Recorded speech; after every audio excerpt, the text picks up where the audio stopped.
আমার ঈদ আমি আমার ফ্যামিলির সবাইকে নিয়ে সেলিব্রেট করতে পছন্দ করি। তো সেখানে আসলে আমাদের যারা হেল্প করে সবসময় আমার ড্রাইভার, আমার বাসায় যারা থাকে, আমার অ্যাসিস্ট্যান্ট, এভরিওয়ান সবাইকে নিয়ে আসলে আমি ঈদ উদযাপন করি। সো কোরবানিটা আমার মেইন টার্গেট থাকে তাদেরকে হ্যাপি করা। সো আমি তাদের জন্যই আসলে কোরবানির একটা ব্যবস্থা রাখা হয় যেন ওরা খুশি থাকে এবং ওদের খুশিটাই আমরা আসলে ভাগাভাগি করি। ভালো লাগে। হ্যাঁ, আমি দেখেছি তোমাকে যে শুধুমাত্র ঈদ না, যে কোনো ধরনের সেলিব্রেশন তুমি সবাইকে নিয়ে করো। তোমার বাসায় দাওয়াত দাও, রান্না করো, এবং আমাদের বাসায় ইফতারের প্রোগ্রামও হয়, মানে রোজার ঈদের সময় আমরা ইফতারের প্রোগ্রামও করি। এবং যারা বেসিক্যালি রোজা রাখে তাদের কথা মাথায় রেখেই বাসায় সব আয়োজন করা হয়।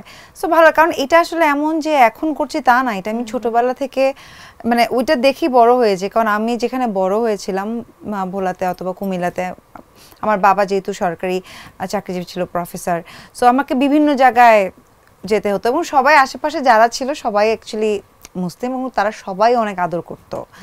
তো তাদের সাথে থেকে থেকে বড় হয়েছে, তো ওরা যেটা করতো আমাকেও সেটা করতে হবে, সেটা এমন ছিল। রাইট।